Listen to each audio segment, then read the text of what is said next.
सो cricket fans अपने अपने कुर्सी की पेटी बांध लीजिए, क्योंकि अब तक जो T20 world cup, champions trophy, जो कुछ चल रहा था वो इंडिया की बात चल रही थी। लेकिन अब स्टार्ट होने वाला है क्रिकेट का सोप ऑपरा।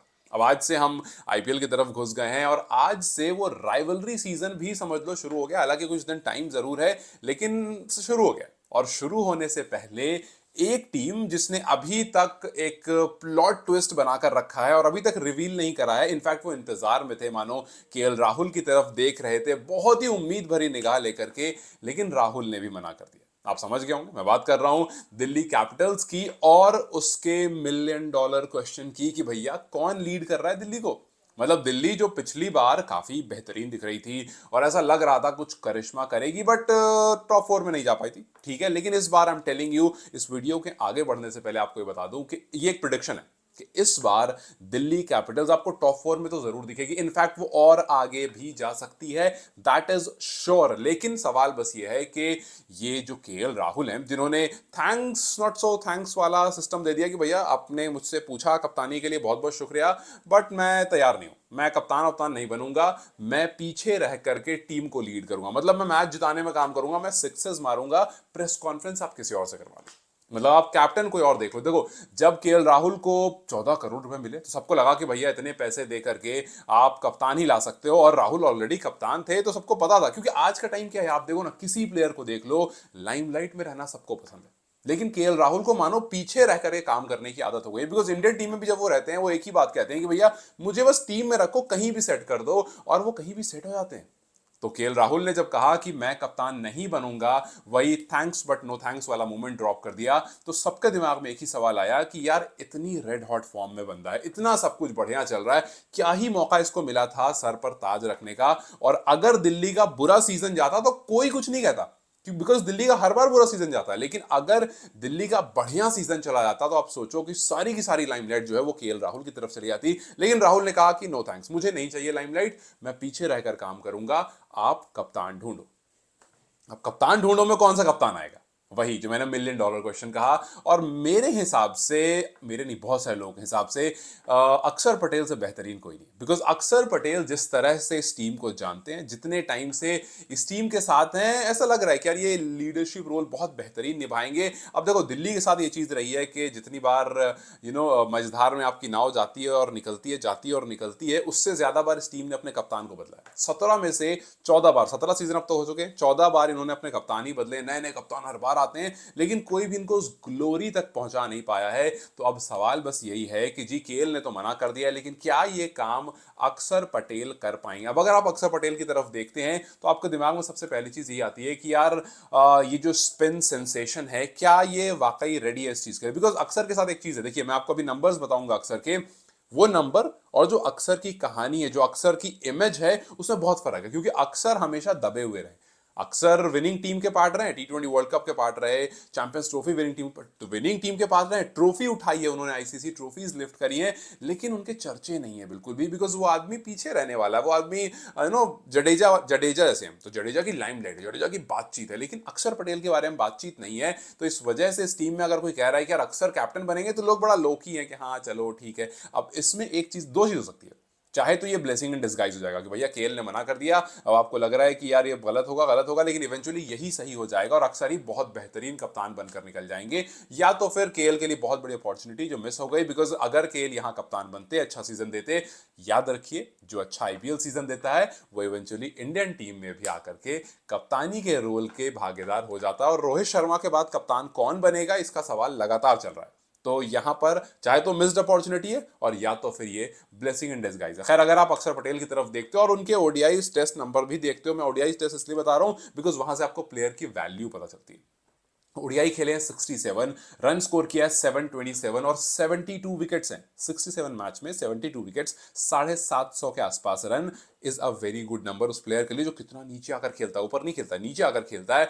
टेस्ट इसने खेले हैं 14 और विकेट लिए हैं 55, 14 मैच में 55 विकेट, इसके नाम है उतना, मतलब उतना बातचीत है इनकी कि 14 मैच में 55 विकेट लेने वाला खिलाड़ी और रन लगातार मारता है जब जब आता है। तो वही मैं कह रहा था कि ये काम अक्सर करते हैं और अच्छा काम, बड़ा काम करते हैं, लेकिन बापू को उतनी लाइमलाइट नहीं मिल पाती है। सो यहां पर अगर कप्तान बनेंगे लाइमलाइट मिल जाएगी, लेकिन उससे बड़ी चीज ये होगी कि उनकी वैल्यू बढ़ जाएगी अगर एक अच्छा सीजन उन्होंने as Delhi Capitals captain they दिया तो अब दिल्ली जो है उसने मूड बना लिया है कि भैया हम जो है इस बार कुछ भी करके बेहतरीन होंगे, बिकॉज टीम, जब आपको याद होगा किस तरह से ऑक्शन में प्लेयर्स के दाम बढ़ा बढ़ा करके छोड़ दिया और अच्छे प्लेयर्स को कम पैसों में ले लिया, ये बड़ा स्मार्ट गेम खेला था दिल्ली के ओनर ने। लेकिन अब देखना ये है कि क्या ये दिल्ली टीम इस बार भी दुल्हन की दोस्त बनकर रह जाएगी या दुल्हन बनेगी। मैं इसलिए कह रहा हूँ बिकॉज हर बार दिल्ली जो है वो दुल्हन की दोस्त रहती है, दुल्हन नहीं बन पाती है। सो सवाल बस ये है कि जो इतना मेहनत हुई है, जो इतने लोगों को लाया गया है, जो इतनी सब चीज़ें हुई हैं, क्या ये रेड एंड ब्लू वाली टीम कुछ ज़बरदस्त कर पाएगी और दिल्ली क्रिकेट का जो कल्चर है उसमें वो ताज ऐड कर पाएगी, जहाँ से आप उनको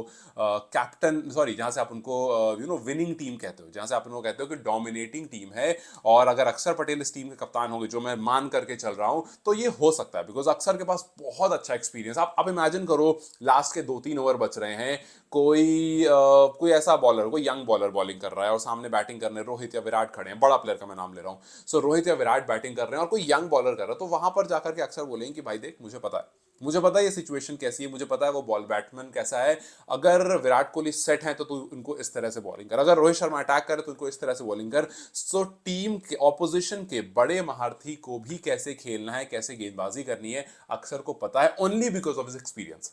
चाहे वो इंडिया में खेलने का हो, चाहे वो आईपीएल में खेलने का हो, विथ इज वाइड एक्सपीरियंस ये ला करके वो सब कुछ दे सकता है, एक विनिंग कॉम्बिनेशन जनरेट करके टीम को ट्रॉफी दे सकता है। And that is the reason I am saying कि आई थिंक कि अक्षर इज समवन जो कहते हैं ना कि master, jack of all trade and master of none, कि भैया सब कुछ थोड़ा थोड़ा पता है लेकिन मास्टर नहीं किसी चीज का। आई थिंक कि मास्टर हैं बट आपने उनको मौका नहीं दिया है। So he will become a master if you give him that captaincy role. तो अब सवाल बस ये है कि ये जो टीम है, एक बार टीम भी आपके सामने बता देता हूं कि भैया टीम किस तरह की दिख रही है, स्क्वाड पूरा। और क्यों मैं कह रहा हूं कि भाई ये जो टीम है ये सिर्फ टॉप 4 नहीं, इनफैक्ट उससे भी ऊपर वाली टीम। सबसे पहली चीज, आप टीम में देखो, अक्षर पटेल 16.5 करोड़ में रिटेन किए गए थे, भैया पैसे बहुत सारे दिए तो मुझे लगता है होता ही बड़ा मिलेगा। फिर कुलदीप यादव 13 करोड़ में, फिर उसके बाद ट्रिस्टन स्टब्स को भी रिटेन किया गया था 10 करोड़ में, उसके बाद अभिषेक पोरेल को भी रिटेन किया गया था 4 करोड़ में। लेकिन फिर आते हैं मिचेल स्टॉक, ठीक है, 11.5 करोड़ में। फिर आते हैं केएल राहुल, बड़ा नाम, जैक फ्रेजर मैकगर्ग, अगेन हम सबको पता है कि कैसे वो शुरू में आकर के तबाही मचाना शुरू कर देते हैं, 9 करोड़ रुपए यूं ही नहीं दिए उनको। फिर नटराजन, अब आप सोचो स्टार्क नटराजन एक साथ गेंदबाजी कर रहे हैं, यस, इसलिए मैं कह रहा हूं बड़ी टीम है। करुण नायर ने रिसेंटली क्या फॉर्म लेकर आए, कोई एक्सप्लेनेशन की जरूरत नहीं है। करुण नायर ने जिस तरह से अभी रिसेंट हर फॉर्मेट में रन बनाए हैं डोमेस्टिक क्रिकेट में, so yes, he is that one गाय जो आकर के तबाही फेर सकता है। अब उसके बाद आते हैं समीर रिजवी पिछली बार मौका मिला, चेन्नई से बहुत महंगे बिके, बहुत नाम फटा, लेकिन काम नहीं कर पाए। लेकिन उसके अलावा जो अभी टी20 लीग्स जहां जहां खेल रहे थे वो काम अपना कर रहे थे, कप्तान बनकर, कानपुर के कप्तान है, फिर नॉट रॉन्ग, कानपुर के कप्तान है, रन ठीक ठाक मारते रहते हैं। So he is that one guy जिसको एक आध अच्छा सीजन चाहिए, अगर मिल गया, again I am telling you, IPL का मेगा स्टार बन सकता है ये बंदा। फिर उस पर आशुतोष, हम सब जानते हैं लास्ट ईयर क्या कमाल किया आशुतोष ने, वो भी इस टीम में है। मोहित शर्मा इस टीम में है, फाफ डुप्लेसी भी इस टीम में है। मुकेश को इन्होंने आरटीएम मुकेश पर यूज किया था। फिर उसके बाद जो प्लेयर्स हैं वो सारे नए प्लेयर्स हैं, जैसे दर्शन है, जैसे विपराज हैं, फिर चमीरा हैं श्रीलंका के, फिर डेवनन फरेरा हैं, अजय मंडेल, मानव तिवारी, त्रिपुरा, मतलब फिर आपको नीचे की टीम आती है जिनको बहुत ज्यादा एक्सप्लोर अभी नहीं किया है मैंने, तो उसके बारे में ज्यादा नहीं बता सकता हूं।